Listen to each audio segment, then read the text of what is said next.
안녕하십니까, 머니프리입니다. 2021년 6월 14일 월요일 매매일치고요. 오늘 이유 없는 하락이 나왔기 때문에 전 덱스터라는 종목과 롯데정보통신 이 두 종목을 매도했습니다. 일단은 내가 생각했을 그 시나리오대로 흐르지 않고 정반대로 흘렀을 때는 잠깐 멈추고 매도하는 게 저는 맞다고 판단을 해가지고 이렇게 매도를 했고요. 먼저 지수부터 보시겠습니다. 장 초반에 흘러내리는 거 보고 오늘 상승 신고가 찍으러 가지 못하겠구나 생각을 했는데, 장 막판에 사실은 저 외국인들과 기관 수급이 없어가지고 오늘은 가는 날이 아니라고 생각을 했거든요. 많이 오르는 건 아니고 강보합 정도로 끝나고 코스닥은 좀 오르긴 했지만, 일단 지수를 플러스로 마감시켰다는 것 자체가 아직 지수가 떨어지고 싶지는 않고 지금 이 신고가를 뚫어줄 수 있는 이 기회를 놓치고 싶지 않구나라는 좀 의지를 좀 느꼈습니다. 그래서 아무래도 내일 장에서도 이번 주는 계속해서 이 신고가에 대한 상승 시도를 이어나갈 거라고 저는 생각이 들고요. 일단은 덱스터라는 종목과 롯데정보통신 종목을 매매를 해가지고 지난주 목요일에는 손실을 났었는데 지난주 금요일에는 딱히 할 게 없어가지고 그냥 정찰병망 한 수 두 주 매수를 했고, 오늘은 매도로 이제 수익 실현을 했습니다. 그래서 이번 달은 300만 원 정도 지금 수익 실현 중인데, 일단은 이 지수 새로운 가격을 형성하러 갈 때는 도대체 뭐가 주도주가 됐냐가 중요하거든요. 우리나라는 지금 시가총액이 높은 섹터가 반도체, 그리고 바이오, 2차 전지, 또 뭐가 있을까? 엔터, 게임주, 5G, 그리고 조선주, 철강주 이런 것들이 있겠는데, 그래서 3대 메이저라고 하면은 반도체 가장 크고 바이오, 2차 전지 지금은 이렇게 보일 수 있잖아요. 그렇기 때문에 이런 섹터들 내에서 좀 이렇게 강한 상승이 나오지. IT도 있네요. 카카오나 네이버 같은 IT 관련주가 있을 텐데, 이런 데서 좀 순환매가 돌면서 이거 올랐다가 다시 이거 올랐다가 이런 식으로 순환매가 돌면서 상승을 해야지 새로운 가격대로 쭉쭉 올라갈 수 있을 텐데, 과연 이번 주에 그런 상승이 나오냐. 일단은 저는 사실은 바이오에서 좀 그런 것들이 나오지 않을까, 바이오 또는 반도체에서 나오지 않을까 생각을 했는데 그 흐름은 좀 아닌 것 같고, 오늘 네이버나 카카오가 좀 많이 올랐으니까 IT 쪽이 지금 강한 것 같아요. 하지만 만약에 새로운 가격대 형성하러 가는 거면은 이것만 주구장창 갈 수는 없거든요. 그래서 돌아가면서 상승을 할 거기 때문에 저는 굳이 내가 오늘 카카오나 네이버가 올랐다고 해서 바이오주 다 팔고 이쪽으로 넘어가야겠다.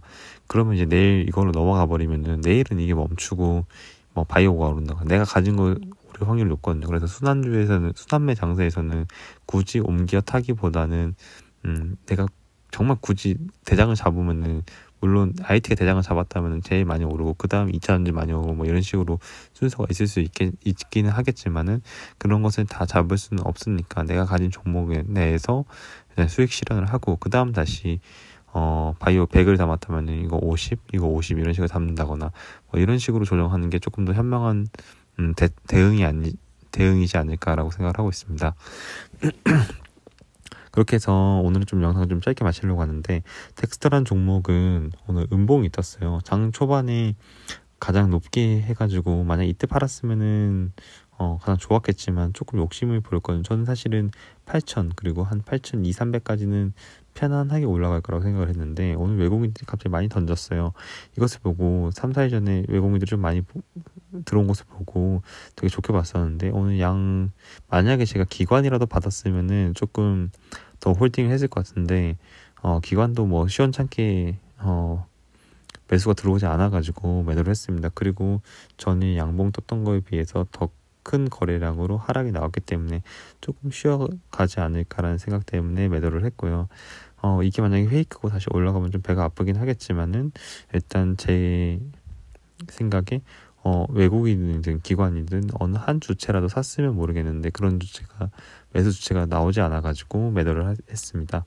그리고 롯데정보통신도 좀 마찬가지인데, 이때까지만 흐름이 되게 좋았거든요. 근데 그 흐름을 다 깨버리고 지금 하루, 이틀, 3일, 4일, 5일, 6일 한 일주일치의 양봉을 모두 다 잡아먹는, 그리고 거래량이 가장 큰 장대 음봉이 나왔어요. 그렇기 때문에 뭔가 시장에 제가 예상하지 못한 악재가 분명히 있다고 판단이 되고 그것을 미리 포착한 세력이 많이 팔았다고 밖에 저는 판단이 안 됩니다. 그동안 기관이 많이 매집을 했고 외국인도 많이 어느 정도 수급이 나쁘지 않은 상황이었는데 이렇게 파는 거 보니까 그리고 최근에 거래량이 조금 계속해서 붙어 있었거든요. 그런데 이게 갑작스럽게 내려오는 거 보니까 좀 심상치 않다.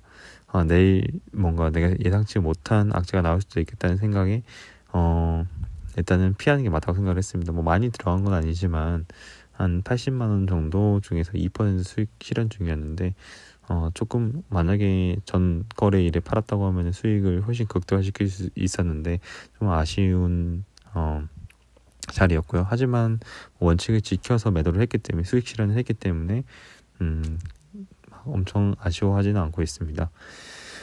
네, 그리고 일단은 2020년 12월 30일과 그리고 오늘 기준으로 시가총액 1위부터 10위를 보니까 네이버가 3위로, 카카오가 9위에서 4위로, 지금 3, 4위가 시가총액이 3천억밖에 차이가 안 나요. 1, 2위는 바뀌지 않았고요. 세트리온은 좀 많이 내려오고 뭐 이런 식으로 지금 시가총액 1위부터 10위까지가 막 엄청 드라마틱하게 많이 바뀌었는데 정말 아쉬운 거는 저는 카카오를 이렇게까지 올라가는 거 보고 지금 가격은 너무 비싸다. 내가 이전 가격 생각해가지고 계속 사지 못했는데 정말 쭉쭉 달리더라고요. 하지만 제가 사용하는 서비스 카카오, 네이버 다 사용하고 있는데 제가 2, 3위, 4위 큰 상승을 이끌었던 이 두 대장주를 아무것도 들고 있지 않다는 게 너무 부끄럽고 많이 앞으로 시장에서 많이 배워야 될 것 같습니다.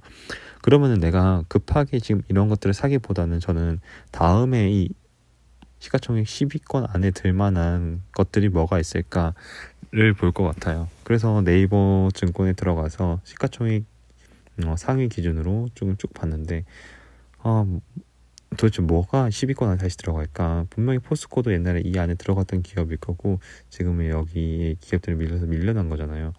그럼 이 안에 들어갈 만한 것들이 뭐가 있을까? 사실 저는 계속해서 좀 주목하고 있는 것은 NC소프트가 분명히 나중에는 이 10위권 안으로 들어갈 뭔가 포텐셜을 가지고 있다. 제가 그렇게 보는 이유는 ROE가 이 종목들 중에서는 가장 높거든요. 물론 퍼가 좀 높긴 하지만 NC소프트가 그만큼 뭐 기술 장벽이라던가 이런 것들이 많이 기술력을 확보하고 있는 회사라고 생각이 들고 미래의 산업에서 좀 많은 포텐셜을 가지고 있다고 생각하기 때문에 분명히 NC소프트가 다시가 아니죠. 뭐 10위권 안에 들어갈 수 있는 뭔가 모멘텀이 미래에는 오지 않을까 생각을 해서 모아갈 종목으로 잡고 있습니다.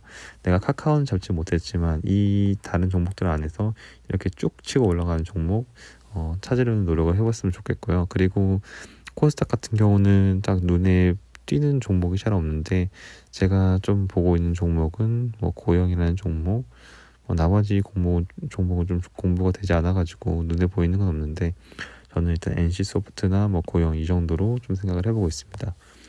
그리고 앞으로 이제 시장에서의 뉴스거리가 뭐가 있는지 오늘 내일 같은 경우는 미국에서 여러 가지 소매 판매라든가 산업 생산 지수, 생산자 물가 지수 뭐 이런 것들이 있고 기업들의 재고가 늘었는지 줄었는지 이런 것을 보면은 경기가 어떤 흐름으로 가고 있다를 좀 판단할 수 있는 지표가 되고요. 가장 중요한 것은 수요일 날 FOMC 회의 발표가 있으니까 여기서 뭐 긴축을 한다, 테이퍼링을 한다 이런 것들을 보면서 이게 나오면은 시장이 딱 방향성을 정할 수 있을 것 같습니다. 그래서 제 생각에는 수요일이 가장 큰 분기점이 되지 않을까. 여기서 증시에 좀 우호적인 발언이 나온다면 물론 어떤 발언을 하는지에 따라서 시장이 자기 해석하고 싶은 대로 해석하는 게 좀 강하긴 해요. 그래서 여러 가지 지표가 와 플러스 FOMC에서 어떤 발언을 하느냐 이게 가장 중요할 것 같습니다. 이것은 좀 참고하면 좋을 것 같고요. 오늘 좀 하고 싶었던 말은 일단은 이렇게 네이버, 카카오 가지고 있지 않은 분들이라면은 다음 그러면 이렇게 큰 상승을 이끌 수 있는 대장주가 뭐가 될지 여기서 잘 찾아보면서 공부를 미리미리 해두면 좋을 것 같습니다. 일단은 예상치 못한 큰 매도가 나왔을 때는 저는 수익권이라고 생각이 들면은 먼저 매도를 하고 피하는 게 맞다고 생각을 했고요. 네, 그러면은 여기까지 영상을 봐주셔서 감사합니다.